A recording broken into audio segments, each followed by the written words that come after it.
As a new drone pilot, or even someone who has been flying for a while, one of the most confusing aspects of drone ownership are filters. There's a lot of mixed advice out there. Are filters really necessary? Do they actually enhance your footage? Should you keep one on your drone all the time? And most importantly, what do they actually do? Well, in this video, I'm going to clear up some of the confusion by breaking down the different types of drone filters, explaining how they work with simple demonstrations and explanations so that you can make an informed choice about whether you need them. Let's jump right in. Now, all the filters you will see in today's video are from Firmware. This is not sponsored by them, but they are a brand that I trust and have been using for literally years, and there's two reasons for that.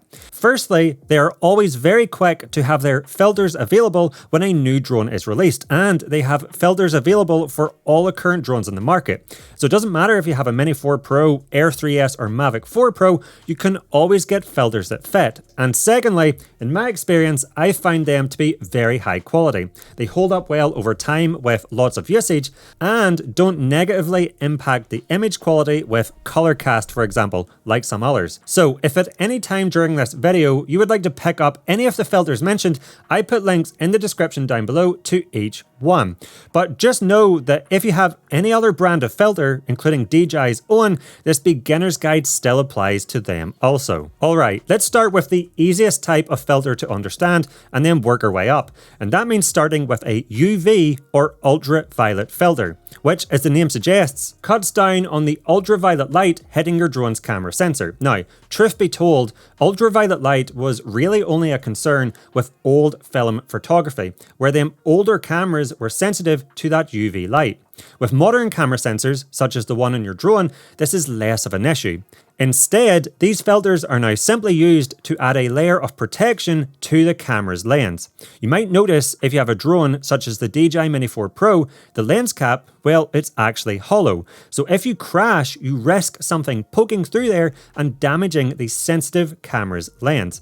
So in simple terms, these UV filters add an extra layer of dispensable glass in front of that lens, so that if this gets scratched, damaged or cracked, you can quickly and easily take it off your drone and replace it cheaply without having to send your entire drone for repair.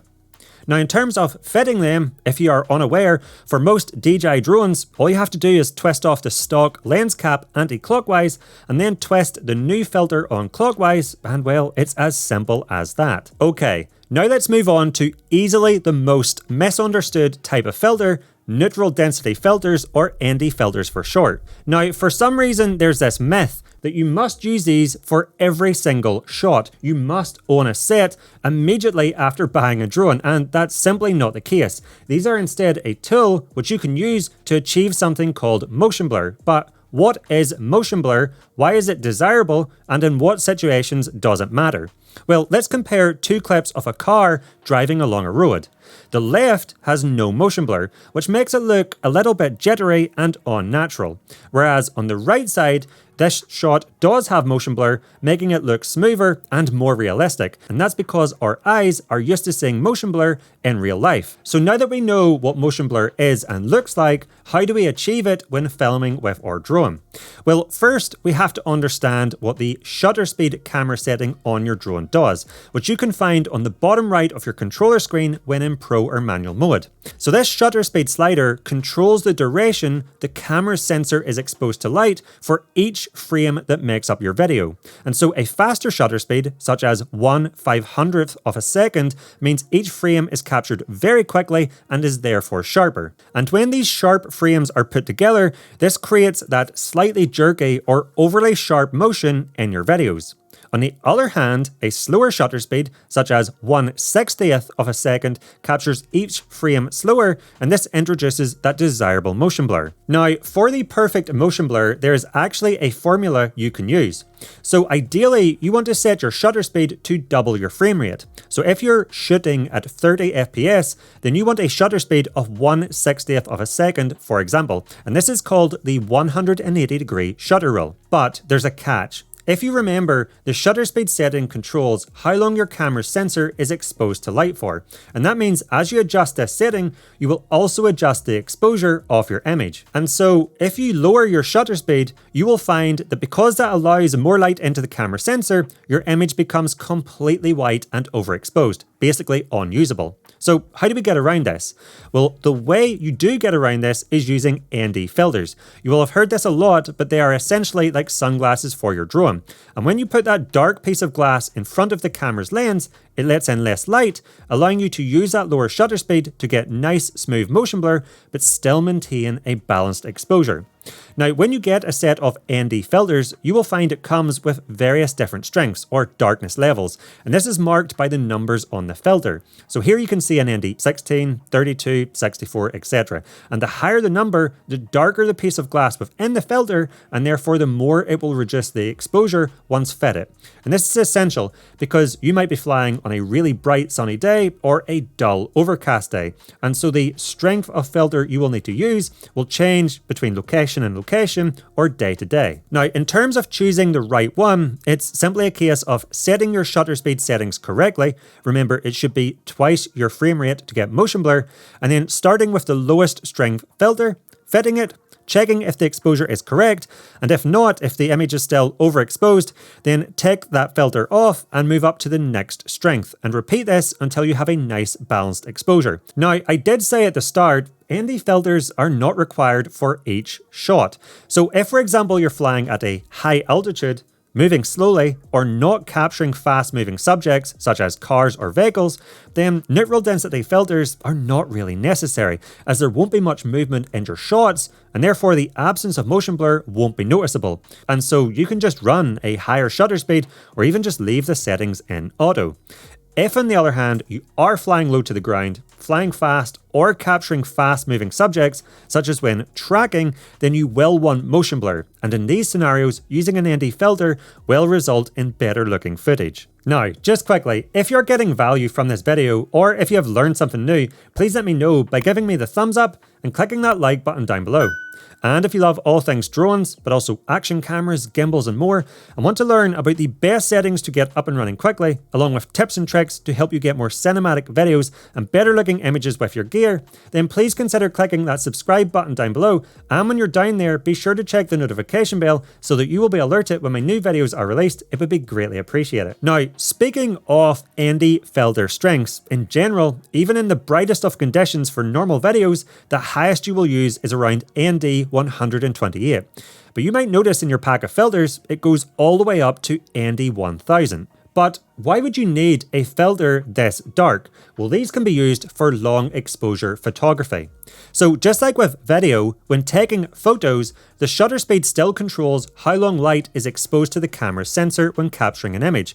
So again, looking at this example shot of a waterfall, you can see using a higher shutter speed on the left, it almost looks like the water is not moving. It's frozen in time. Whereas on the right side, the image captured with a lower shutter speed, the water actually looks like it's flowing and moving and looks much more natural. However, when capturing photos with your drone, unlike with videos, you can actually slow the shutter speed down much more. And so on a drone such as the Mini 4 Pro, this can be set as low as 8 seconds. That means when you capture an image, all that light and movement is being captured for a full 8 seconds. And so if you do have movement in front of the camera, that results in this awesome effect where the moving parts of the image have this blurred, silky, or even misty looking effect, leaving behind trails. And this is called long exposure photography. Now, when doing this, generally, I wouldn't recommend using a shutter speed as low as 8 seconds. That's a really long time. Instead, anything between 1 to 2 seconds will give you the best results.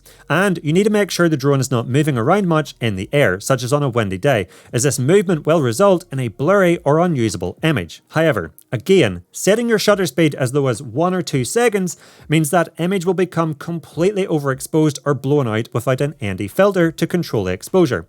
And because of the very, very long exposure times when doing this long exposure photography, this is where these very dark ND filters, such as ND 512 or ND 1000, come in. So if you do have filters this dark, why not give long exposure photography a go? Now, if you have a drone with 2 or more cameras, such as the the Air 3S or Mavic 4 Pro, then when browsing for filters, you will see ones available called split NDs. But how do these differ from traditional ND filters? Well, essentially, they do the same thing. But here's the catch. With drones with multiple cameras, these have different apertures, which is the opening in the camera's lens. And so what this means is, for each of those cameras on the drone, they all let in different amounts of light.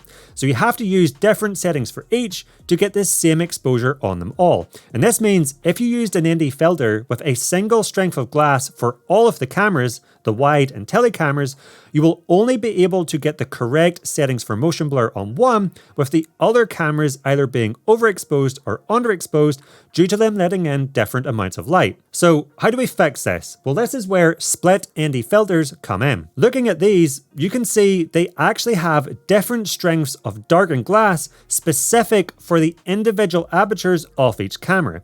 And once this is fitted, it allows you to get the same exposure across all the cameras, but crucially with the same settings. It's so much better being able to use the same settings on all cameras when filming, and so I always recommend a split ND filter set for drones such as the Air 3S or Mavic 4 Pro. Now the next type of filter you can get is a PL filter, and this stands for polarizing filter.